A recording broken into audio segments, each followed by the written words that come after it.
بچه متاسفانه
کبدش خیلی بزرگه.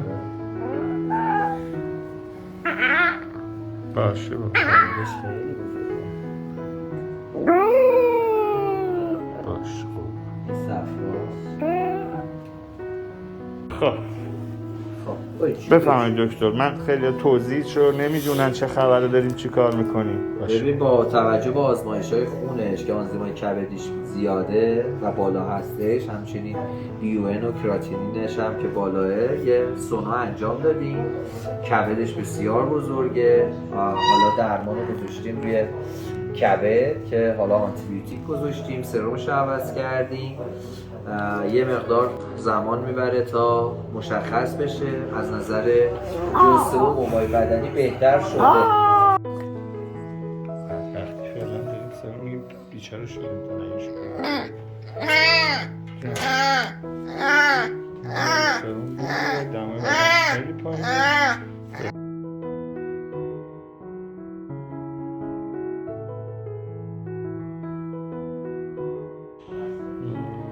یا مسمومیت یا تروما مغزی.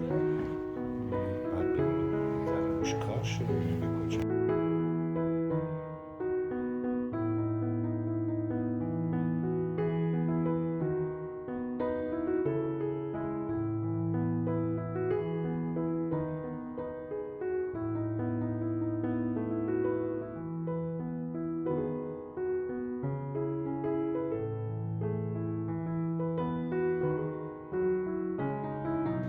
الان هم که میتونی بخوری قول میزنی.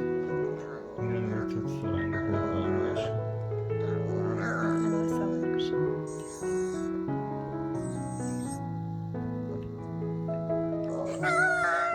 خب باشه بیا خوب باشه.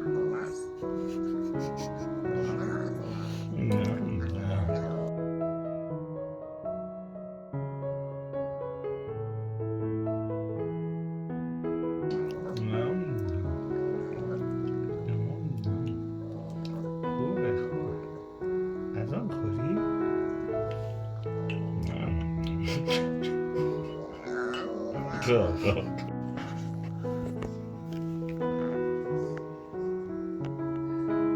رفتی همون هلاک شدی؟ خب باشه بار نزن خوشیت میکنم. خب خیلی کثیف بودی دیگه.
دارو کبدی کلیوی خیلی بدمزه است. مجبوری بذار از اون میدی بذار از اون میدی.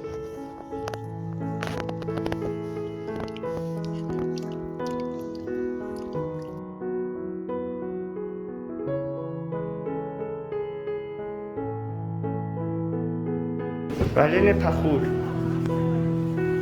الکل که خیلی بهتر شد. خیلی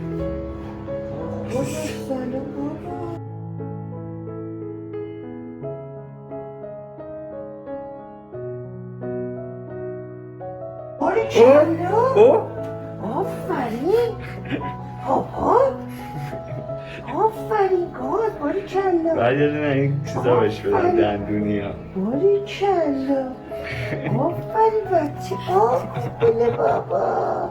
همه چی میخوری؟ آره بابا، با خدا جان جان.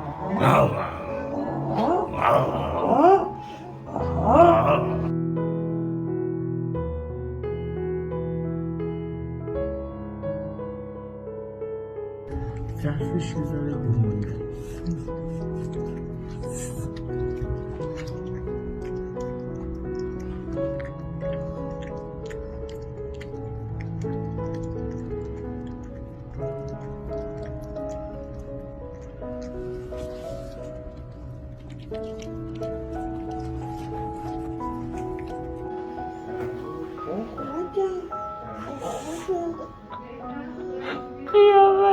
همش داره اینجوری میکنه لبونو.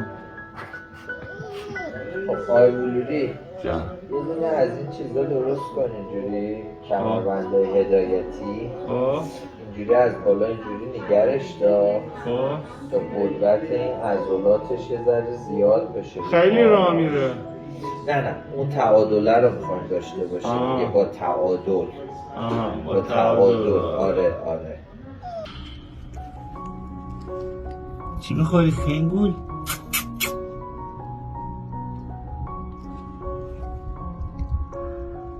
بله؟ چی میخوری؟ خیلی ترکیدی؟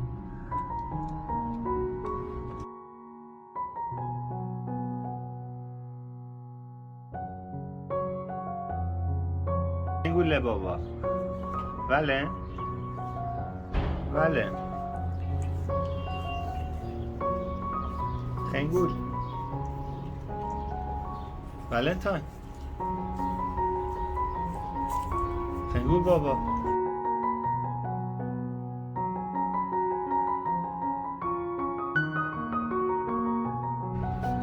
خنگول بابا سلام خنگول بابا سلام خنگول بابا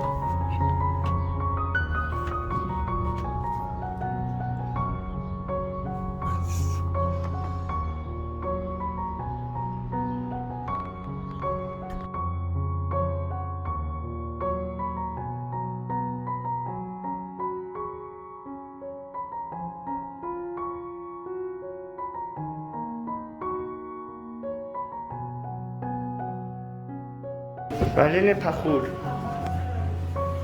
الکل که خیلی بهتر شد. خیلی سلام بابا.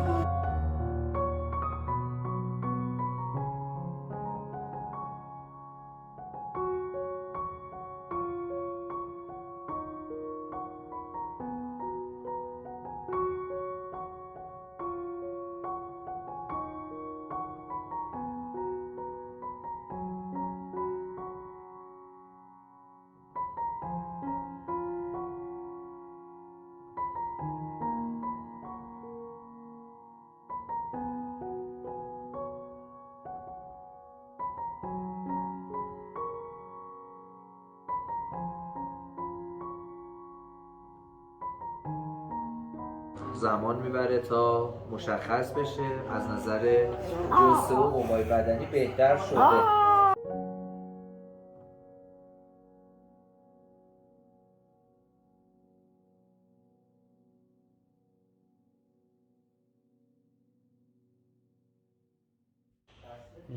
میگه یا مسمومیت یا حالا تروما مغزه.